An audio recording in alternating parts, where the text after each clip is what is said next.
Warning, the following video has flashing lights and also includes content that may be deemed inappropriate for some viewers. Viewer discretion is advised.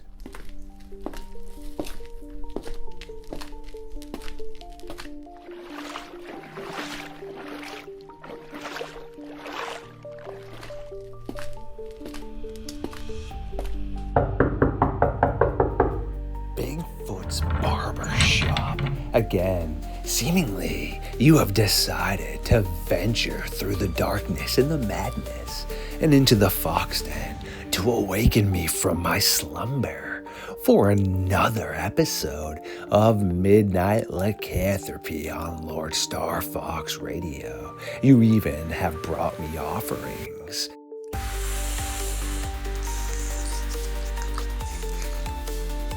Absolutely delicious.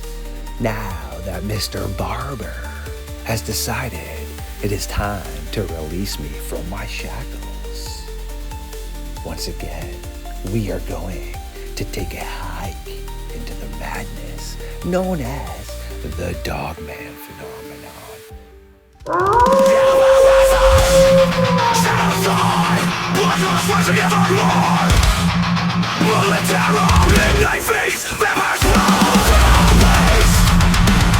Stood up. I said, oh my god, it's a werewolf, and everybody in the car freaked out.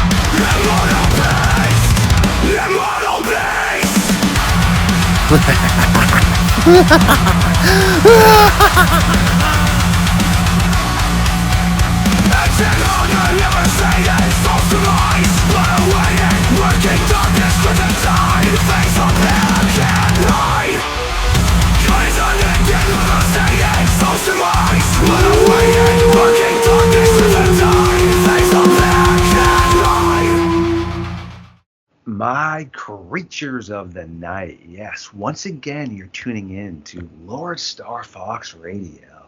I see you have found your way into the fox den and are sitting around the late night fire and burning the midnight lycanthropy timber into the early hours of the morning.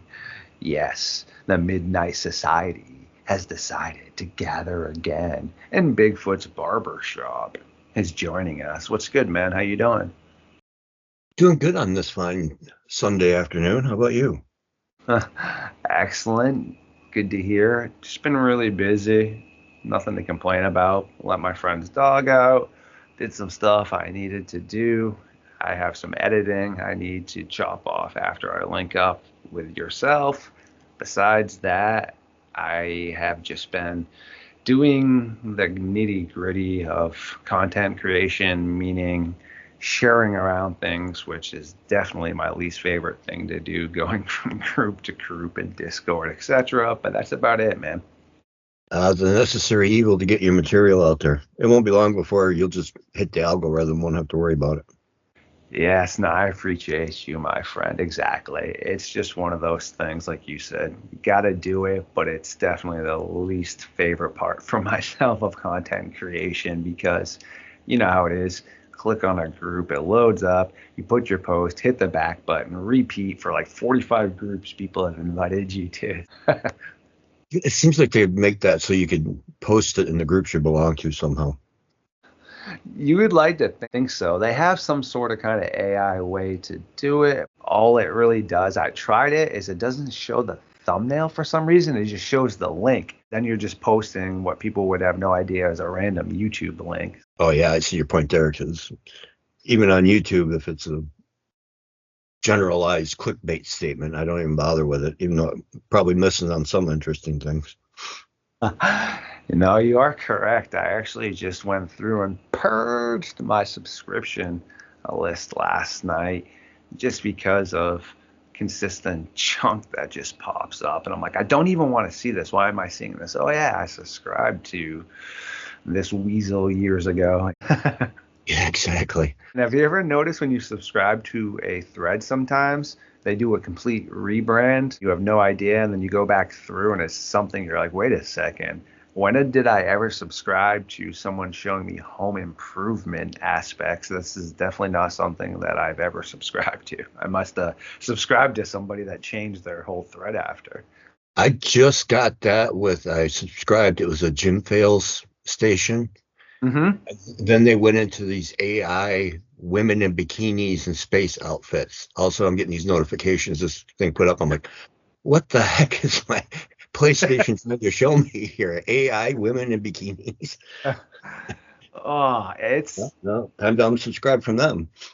right, getting pretty strange out there sometimes with the artificial intelligence. I'm a big fan of it to an extent with certain aspects because it can do many epic things that help save me time. It can do things that humans can never even dream of processing without error. But then you get some sickos, yeah, that's just my personal thought on it, that take it to a whole new level that just make artificial girlfriends that you can turn into strange beings. And I just don't know what has happened to humanity sometimes, man. Yeah, that's a friend of mine. Literally, I don't know how she managed to avoid it. Found out about AI, and I mean, technically AI has been around forever, you Hmm. know, in video games and stuff, but like Chat GPT and stuff like that. And she was, I can't believe what they can do. So I literally sent her the video that clicked up on my YouTube. I said, this is what AI is really capable of doing. And she argued with me for a few minutes. These are real. These are real. And I'm like, no, they're AI. Trust me. I know, right? That's what I'm saying. Sometimes AI can do some epic stuff because it is sampling from real things before we dive into some actually, in my opinion, not so real things tonight that are claimingly being told to be real. Yet the AI is taking from everything that has ever been put out on the internet or information in general. And it's also taking from real images to create a person. So if you say, I don't know, rainbow haired vampire woman realism in a castle, it's going to take obviously faces of real women and such, and then tone it into your creation. And obviously, it still has work to do. It really just shows you the potential capabilities. I mean, this band I watched, Faderhead, did an excellent AI video of, well, some people might be like, oh my goodness, and sound like my grandparents with, what are you into that devil stuff? And it's like, no, it's called creativity. It has nothing to do with that, but okay. Where in this video, all these skulls are like melting away into people, but then the people remelt back into like these skulls with crowns on and stuff. And it's absolutely epic, but it's all done with AI. And you can still see some parts where it needs a little bit of work, but then there's other parts where you're like, yo, that looks so sick. Yeah, there's actually, I mean, this group goes way back before your time, but, like everybody else, are putting out new material. A group called ABBA, and they're touring again, except for the fact they're singing backstage and they're using AI creations on stage live. So that way people see them in their prime instead of how they look now. That's so cool. On a final note, before we dive into these, well, yes, I have an encounter that I don't fully subscribe to that floats around. It is considered a potential OG encounter that, well, doesn't really get the clout or attention that you would think it would get, but it doesn't deserve to get it anyhow, in my opinion, because I don't think it's real. And then Mr. Barber has some pretty interesting information on the same thing. An encounter that sounds, well, like a spot on, but at the same time, there's some interesting red flags. Yes, time out about these encounters, and we're going to dive into those in just 1 second right here.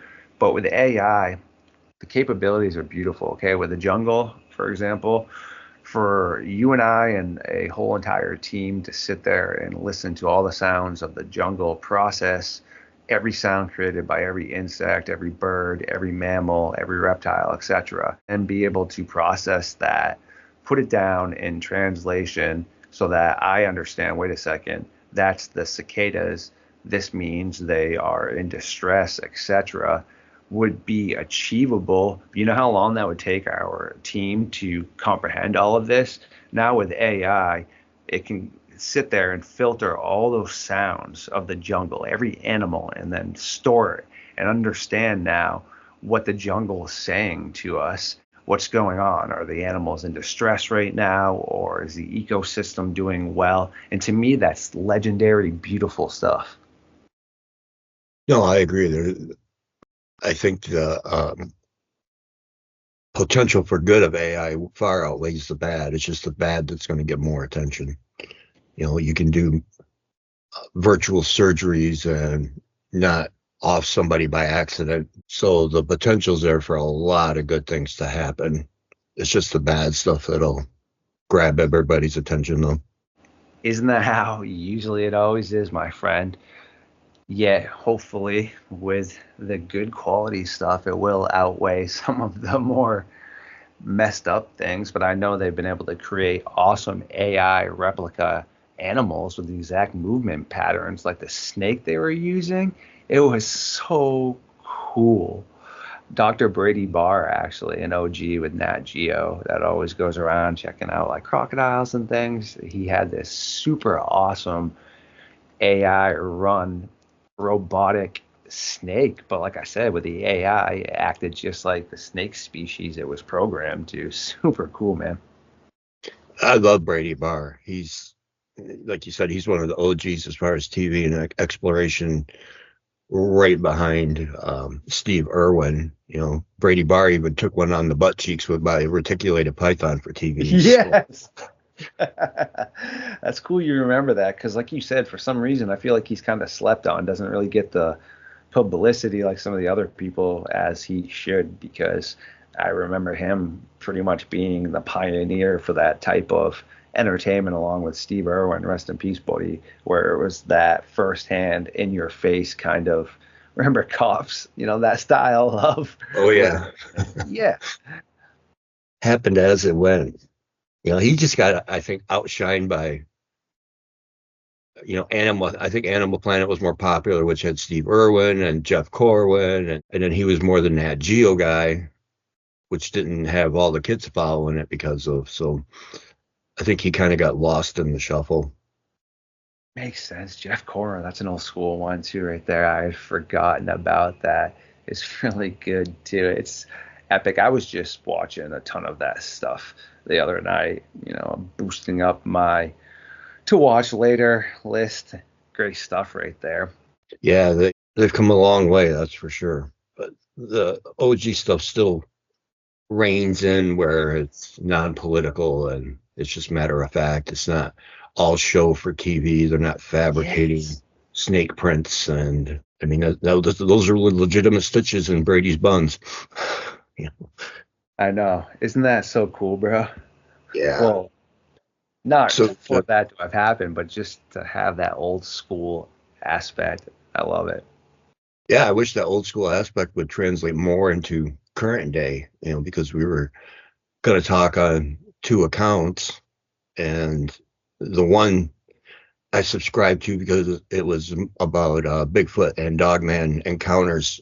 They're supposed to be true on 131 in Michigan, which runs down, of course, Manistee National Forest and all the shenanigans that go down and encounters that go down there.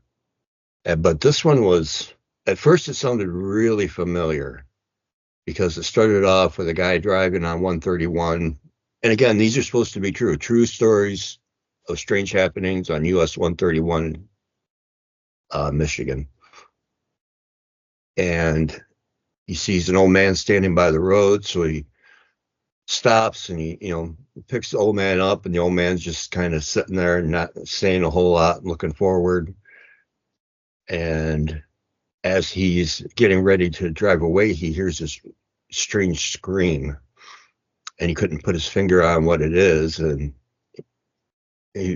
so he sat there and he was going through all the animals. It wasn't your typical cat or anything. So at first it didn't bother him, but then he heard another one, and he looked over and, he said, "What the heck was that?"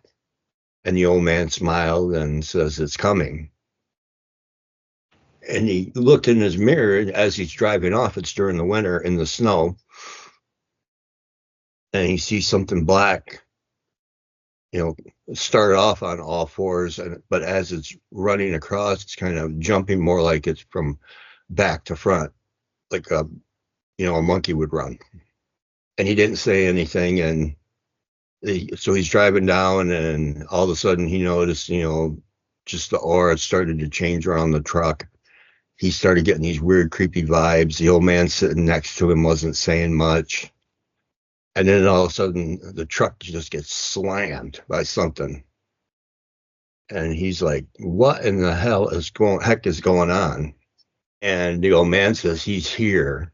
They get out because the truck is stuck at that point from being slammed off the tracks. And he gets out, and the old man just starts walking in the woods. And he's like, hey, where are you going? We need the truck. And he goes, if I were you, I would run. And the guy's like, what? And even he can feel the atmosphere change. It's getting real heavy. It's very cold out. In a weird seem of way, it almost seems like a fog had been moving in. And he's like, what are you talking about? And he looks behind him, and there's a black shadow figure that had crossed the road. And the old man had disappeared, but he hears his voice from the woods saying, run.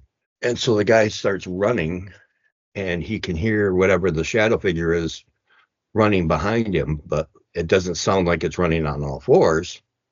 It's a steady, rhythmic footfall of something running on 2 feet. So he's running into the woods, it's thigh deep. He doesn't know where he's going. And every time that he thinks he doesn't hear anything, he falls to his knees. He's trying to catch his breath. And then he starts hearing more tree breaks. So he takes off running as fast as he can some more. And this goes on for a couple of hours. It's in the middle of the night. And he happens to finally see a light in a field. So he's trying to catch his breath, and he looks behind him. And within a couple hundred yards, he sees that giant figure step out from shadows and into the moonlight. And it's your, typical Dogman-esque, large, 6-7 foot, stoutly built, jet black, large red glowing eyes, and staring through his soul. And it's almost like he can't move. And then something in his head finally clicked, run for your life. So he takes off running, and this potential Dogman starts coming behind him, and he makes it to the door. He's surprised he made it that far. He's banging on, tries to open the door to this cabin that has the light in the window, and it's locked. So now he doesn't know what he's going to do. He's banging on it. Hey, help me. And you can hear the Dogman getting closer. You can hear it start to growl, and it actually slows down, almost taunting him like, I've got all the time in the world now. And then finally the door swings open, and an old man grabs him, pulls him in, and slams the door and says, I can't believe you brought him here. And he's like, what's him? And he didn't say anything, but he grabbed a rifle, loaded it, and he just stood there and stared at the door. And the truck driver's now, trying to catch his breath, and he's panicking, and he's figuring, what's going on? And the guy says, you brought him here, and there's no other way out, not alive. Well, what are we going to do? And the old man's like, we'll wait. And they're in there. All they've got is the candlelight, and then they hear something walking outside. But on top of that, they hear more cries from the woods, like the original howl that the guy couldn't identify. And then the old man curses and says, oh, shoot. He's like, he brought the pack. And the guy's like, what do you mean? What are you talking about, pack? What are you talking about? And he says, did you look at it? Did you look into his eyes? And the guy's like, yes, what does he want? And he goes, you looked him in the eyes? He's like, yes. He goes, well, now he wants you because you saw him. And the guy's totally confused as to what's going on. And all of a sudden, the front door gets rammed into. And for a moment, the old man actually pulls the hammer back and now starts sweating where he hadn't shown a lot of emotion to that point. And he's like, how do we get out? And the guy's like, we don't, we have to wait. And he's like, wait for what? And the old man didn't answer him. And then again, bam, except this time the door gave a little more. And now the old man's really sweating and he's starting to curse under his breath. And the truck driver's just panicking. He doesn't know what to do. He's laying there. He's tired. His lungs are still burning from the running. And then at some point, the next time the door gets hit, it just splinters. And somehow the old man gets off a shot, doesn't even phase him. He turns around and backhands the old man into the wall. And the truck driver at that point runs outside to get around from around the table. So he kind of, circled around the Dogman and ran outside. But then he could hear more footfalls and everything. And once the Dogman came outside, he kind of ran back toward the cabin at that point where the old man had gotten to his feet, yanked him in, fired another shot, and shoved the guy into what was some kind of weird tunnel in the back of the cabin. So he's pushing this guy, and he's like, go, go, go. He says, don't stop. They get to a split in the tunnel, and he's like, which way? And he goes, to the right, to the right. And then they can hear something following them in the tunnel. The old man starts cursing even more, and he's like, well, he's following us. And he goes, is there a way out? And he goes, go to the end of the tunnel and don't stop. And so they're pushing their way through this weird little tight tunnel that has lit by candlelight. And as they get close to the end, something smashes into the side of the tunnel. So the old man collapses under some debris, and he is hurt, gets him up, and he shoves the gun into the kid's chest, and he says, my time's up, you have to go. And he's like, what are you going to do? And he says, you just go, get away from here as far as you can. So supposedly the kid, runs to the end of the tunnel, never hears anything more out of the old man. He's out in the field. And at this point, more dogmen come out from the field, like surrounding him. And all of a sudden the old man appears and said, see, we told you, you should have ran farther. And he goes, who are you? What do you mean? He goes, well, now you've been chosen because you've seen him. And he goes, what do you mean? Chosen for what? And the old man says, for something greater. And then the alpha dog male walks out. And he goes, what am I chosen for? And the old man just basically says, to be unalived. And then the dog man pounces on him and is sitting there staring in his eyes. And the other dogs are howling, like, triumphant. And the old man says, you've been chosen to be something greater than who you are. And then the dog man bites him. Doesn't off him, but basically as more of like a transformation bite. And then the dog man gets up and says, the old man says, now you can either accept this or else we're going to finish you off. You get to decide. And like the dogs just kind of back off into the woods.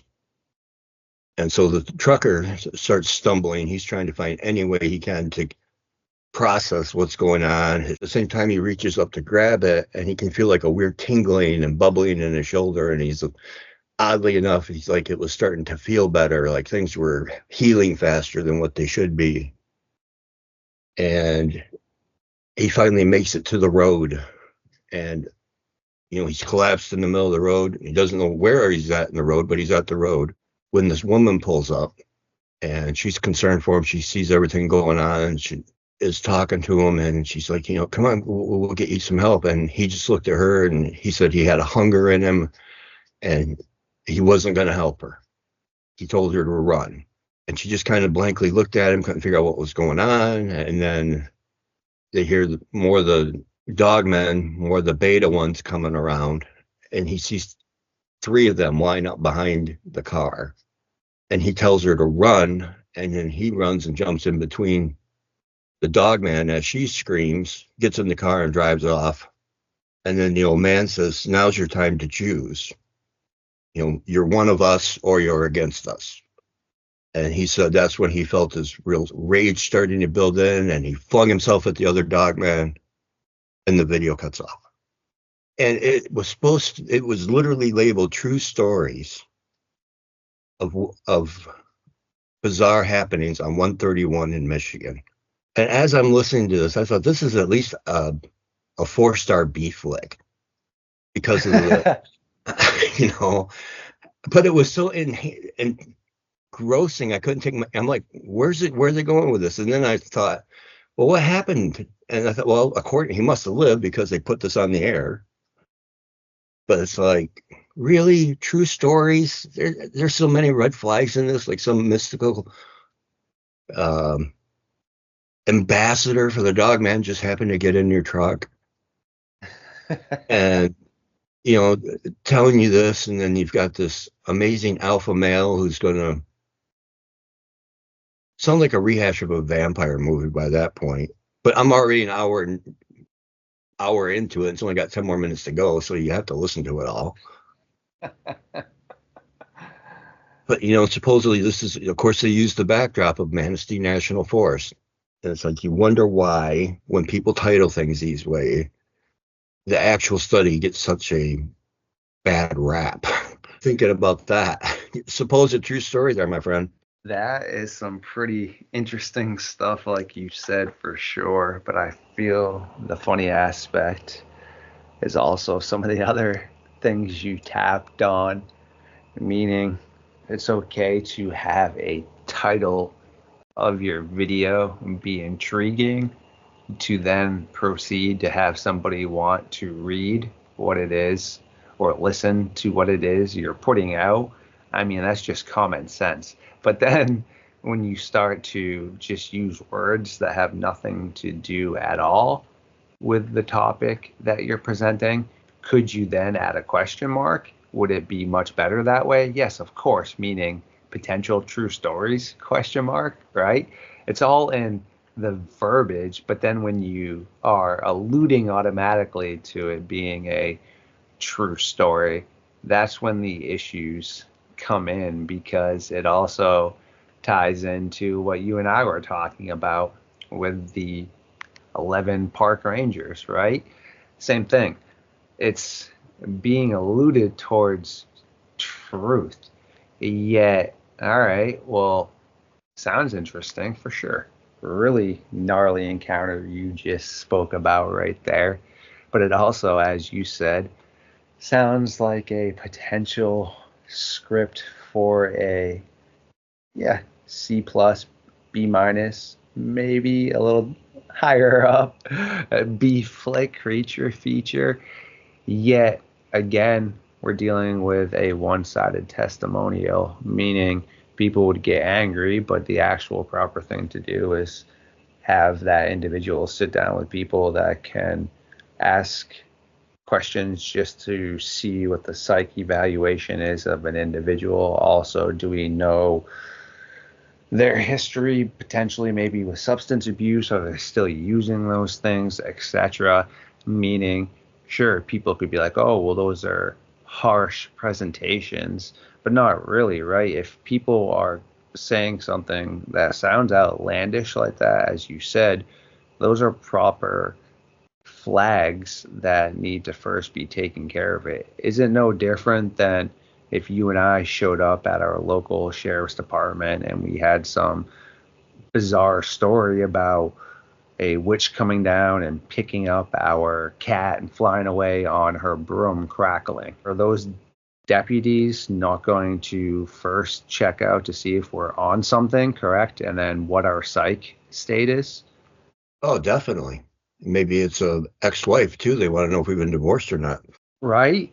Exactly. That's just what I'm saying is when sometimes things are presented, you've seen it, I know you have, and I've seen it before. This guy already gets enough heat, but there was a gentleman going around proclaiming that his father got him a Dogman pup that was a calm down animal, all right? Meaning, it just gave him security. Throughout life, as this thing grew up, it recently passed away in a battle with some sort of cryptid or such, but they had built this Dogman, his dad, all these crazy claws and armor so that it could fight off the Wendigo and all these evil spirits and the Sasquatch and protect this kid. And when you're looking at him talk, man, again, I don't specialize in mental health or also the presentation of body language and such, but just from experiences, I mean, come on now, everyone should know for the most part if someone's yanking your chain. It just seems as if this dude is just not all there. You look around behind him, his house looks all messy, his presentation of himself, he just doesn't look very well kept.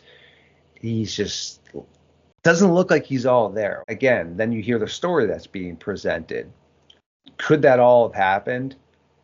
Sure. I can't prove it didn't. Nobody else can. But can we prove any of it happened? Again, no. And nobody else can except for that guy's side of the story. Right. And for that guy's side of the story, if he actually went through the trouble of building armor and everything he proclaimed, he could at least show the tools or the forge or however they were put together. I mean, something. I mean, I Correct. get having a one-time encounter and not having any evidence because I don't have any evidence of my experience in 1987, but, I've got evidence from things that I've talked about since then. So if you're willing to put it out there, you should be willing to have at least something to back it up. Exactly, my friend. That's all I'm saying. It's a very interesting topic and also always touchy. Yet, if somebody, for example, is under the influence of something, is their word justified or verifiable in a law system? No. Meaning, when you testify, are you going to be taken as credible if you were 12 beers in? Meaning, on whatever, oh, you claim you weren't driving drunk or you didn't hit the telephone pole, but wait a second, you had just consumed 12 beers. Same thing now. If the story starts off with my buddies and I were out drinking in the forest, does that mean you guys are getting tanked? No. Does that kind of dilute, no pun intended, the encounter a bit now that you are under a substance? Right. No, I agree. I understand when people are out and getting a little on the wild side and then something does or does not happen. A bear brush in your tent could seem 10 feet tall or whatever. But the fact that you're drinking does compromise your judgment as to what's going on. Exactly. Again, I'll give a quick little example. The McFarlane Bear, the Wendigo guy, and Robert Prevost and myself cover that and talk about that in an episode I'm still working on to get out. This gentleman was a renowned hunter in that area, very well and experienced outdoorsman. Yet when he unalived this bear, it didn't look familiar to him. There's reasonings why, which we talk about. Long story short, though, is he thought it was some huge bear, is what he had said. But when you look at the skull and things, it's really not that big of a bear.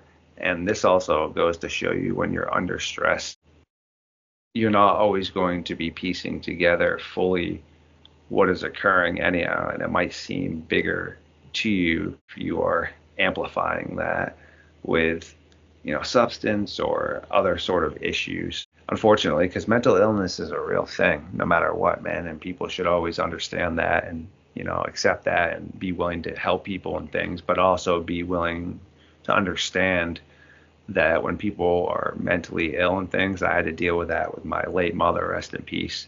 They'll tell you things or say things that didn't even happen sometimes because you could verify. Like my mom would claim she got this at the store or went and did this, but then when you would call her caretaker and all that, none of that would have occurred. Was my mom just saying that because she knew that that's what she was supposed to have done, or in her head did she really think she did all that? Yeah, that's a very touchy subject when you start diving into that, because it does go both ways. And I think in a lot of cases, people honestly do believe what they said was true. But then there's a lot of times where people just don't want to do it, so they're going to tell others what they want to hear to get out of it for as long as they can. Right. Being a investigative photojournalist, it's just important, like I said, always to look at things from all angles. Have to play the devil's advocate as well when you're asking questions, because you have to piece together the whole entire puzzle. No matter what it is in life, I do my research before people join my science team, my team in general, before people are my friends, before I would hang out with somebody or etc. or help them in certain ways. I mean, I would always try to help somebody no matter what, but meaning if I didn't know you and things and you wanted me to come into your house and go down in your basement and I don't know, all right, like let's get you some help, I'll call somebody for you, etc. You see what I'm saying? But I always try to make sure to research, do my background checks on things, as well as before I reach out to people I'd like to be guests and hosts, because I watch and listen to people. I have ones that I do believe are onto something, and I have others that I'm not so sure about, which is why I had asked your thought on that before we dive into this last one. No, I agree. You want to, in this day and age especially, you want to be as safe as you can, and because of the fact of the line of work you're in, reputation's everything. So if you get into just walk into a partnership with somebody you don't know anything about, and all of a sudden the skeleton starts coming out, your reputation's on the Titanic at that point. Yes, exactly. If we rewind in time, word used to be everything no matter what, which people should still value that your word, meaning if you say you're going to do something, I always try to make sure I finish what I start, or if I do say I'm going to help somebody with a task or create something, I make sure to, yes, finish what it is I'm doing. This day and age, as stated, doesn't really seem like words mean as much as they really should, unfortunately. On a funny note, before I read this to you, my roommate's grandfather was watching Cops. This little kid, probably like 11, did something stupid, and he's in the back of the squad car. The guy's dropping him off at his mom's house. Mom comes out. She's like, "Oh, what the hell did you do this time?" And she's all like ripping into the kid. So the officer opens the door. The kid gets out. The mom's just like, "Are you serious? You swore up and down. I promise. I swear. I would never do this again, Mom. I'll never go over there. I swear." She goes, "You lied. You swore up and down and you lied." She goes, "Get back in the car. Take him away." I started That's how it should be. Little rascals. Right? But it's just so funny. Exactly. And, I'm sure we're all guilty of this at some point when we're younger, but right, the mom, you see it right there. She's just irate that her kid swore up and down and promised I would never do it again. And she's like, "Your word's nothing. Get in the car." Oh, I miss those days.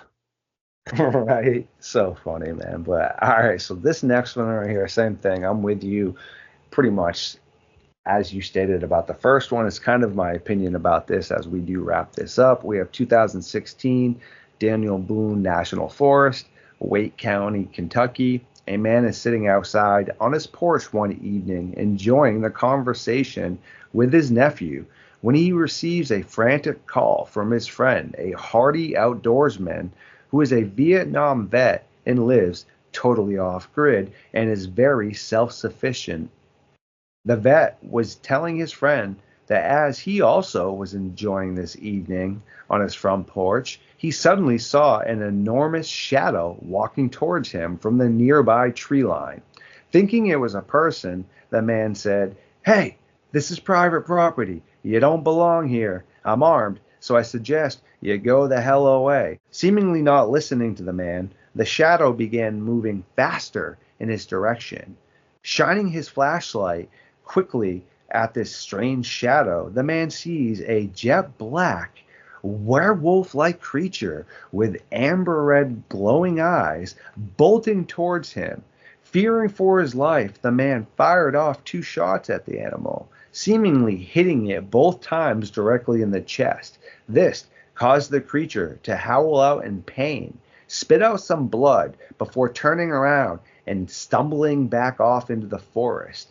Running inside and grabbing his keys, the man bolts outside to his truck to see if he could then drive down to his buddy's house. His friend is like, yes, definitely, hurry up. It's only 2 miles away, so the man bolts down. Once arriving at the cabin, the man frantically told his friend and his nephew more about what had just unfolded at his cabin. The man and his nephew tried to convince this man that he needed to stay the night with them before they could figure something else out. The vet quickly refused, going on to say he wasn't going to be run off by any animal or person. This is his property. It's my home. I'm going to go back where I belong. But if something happens, you know what unalived me. Reluctantly, the pair allowed their friend to drive off into the darkness back to his isolated cabin. Around 2 a.m., the man and his nephew are awoken to the phone ringing. As the man picks it up and answers, he hears his friend yelling over the phone, "The SOB is back to get me. I knew it. It's trying to break in my effing door." The man and his nephew said you could hear the sounds of the cabin door being broken into over the phone, even being able to supposedly hear the creature smash the door completely in as it entered the cabin. The pair said clearly you could then hear the man become more frantic as the animal was seemingly ripping him apart as he was screaming out before the phone goes completely silent. The man and his nephew grab their guns, and the pair jump into his truck and quickly speed over towards his friend's remote cabin. As the pair are pulling up, the local sheriff is already there, as well as the state police and the suits. Approaching the sheriff, the man and his nephew ask what happened to their friend in the cabin. The deputy was old friends with the man, so he began to semi-fill him in as to what had just occurred, saying something seemingly smashed completely in through the door. There was blood everywhere, and the inside of the cabin was completely demolished. All that was found of his friend was his foot that had been completely ripped, torn, or chewed off. Telling the two he was unable to say anything more, the sheriff walks away. It was at this point the man's nephew began to notice enormous canine-like tracks leading off into the forest. As the pair began looking at these mysterious tracks, one of the suits comes over and asks, "Hey, what are you looking at?" before taking his foot and beginning to smear the tracks away, proceeding to tell the pair they didn't see anything and needed to vacate the premises immediately. The man and his nephew were never able to figure out what unalived their friend. That was covered originally by the late Brenton Sawin. His channel's still up, obviously. Rest in peace, buddy. Yet it was told to him by somebody else as well, okay? And I've heard it mentioned one other time on a podcast. Yet, personally, I can't verify anything else throughout that story. I've never been able to get a hold of the so-called guy or the nephew. I have issues with the fact that if the guy's cabin was like, 2 miles away, how the crap was everybody there before they even got there? If it had just occurred seemingly as being told, they just hop in the truck, they speed over, wait a second, everybody's already there. I don't know, man. Yeah, that rings true. And then the fact we already know the guy popped it twice. Why didn't he pop it again? Why would he spend his time on the phone instead of using what he had at his disposal? You know, and the fact that they were only 2 miles away, and yet somehow, who knows how far the sheriff and the suits and everybody managed to beat them there, even though they literally were on the conversation when the phone hung up. They take a nap or have breakfast before they go up. It sounds excellent. You want to believe it, but who did it come from? All kinds of questions like we've previously spoken about earlier in the episode. I mean, yes, we would love to take that at face value, but unfortunately, that's just not how things work until there is evidence to support that. At this moment, all we're going off is two hearsay stories that were told from two different people about what they had heard from this area. It's not even, like I said, directly coming from this guy or his nephew. It's not coming from the sheriffs. It's not coming from any of the supposed suits or first responders. Nobody. It's coming from this one gentleman that talked to the late Brenton Sawin and this other guy that was on another podcast mentioning it. Yeah, if the sheriffs were involved, there's paperwork somewhere, even about a call that night. I mean, you can file a FOIA and get that. A 911 call or something. Right? That's what I'm saying. It's unfortunate because we got to look into it. And like I said, yeah, you want it to be true and factual. Yet we, with my science team, and as far as everybody else that I roll with, can't verify that any more than what you and I had just spoken about. And we can't debunk it any bit more than that. Yet, if we're going to sit at a meter that supports quality to not quality, that's probably sitting at 80% not quality down with like the 20% potential quality aspect of it, meaning there's so much weight, like we just spoke about, how that couldn't really occur. Yeah, that's unfortunately, both of them tonight sound like more like sit on the couch and eat your popcorn stuff instead of being able to investigate it. Yes, it's true, man. Well, we do need to, at some point, let you go, my friend. Is there anything else you would like to touch base on tonight before we let you get boogieing? Nope, we're all boogied out. I'm going to boogie and get some food for the little woman and call her a night. How about you? Excellent, my friend. Well, I appreciate your time, and I am going to just head back into the good old Fox Den dungeon and do some editing. I have 3 videos that do need to be loaded up to YouTube that are already cooked up, yet I have 8 more on my phone that I need to get done before I can really back my phone up and such. So I'm just going to be plugging away on that. I would like to put up on some sort of creature feature beef film, but I think I've run the well dry at the moment between Tubi and everything else. I can't really find anything that's not so cheese you're like, wow, this was filmed on a potato and I could have done this with my niece, you know. Exactly. My creatures of the night, yes, we do need to allow Mr. Barber, aka Bigfoot's Barbershop, to get back to things he needs to attend to. Of course, we would like to keep him here all night until the sunlight comes up and just cover this strange topic.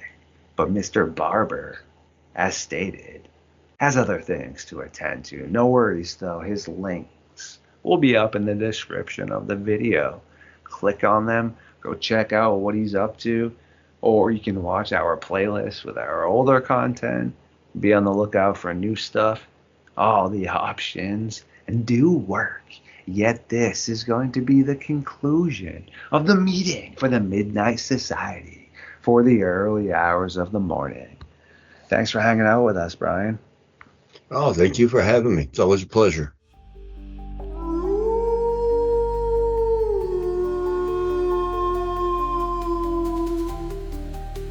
Oh, my creatures of the night, you legends, you. Thank you so much for tuning in tonight. I do adore every single one of you. Please like, comment, subscribe, feed the algorithm, and I will see you once the sun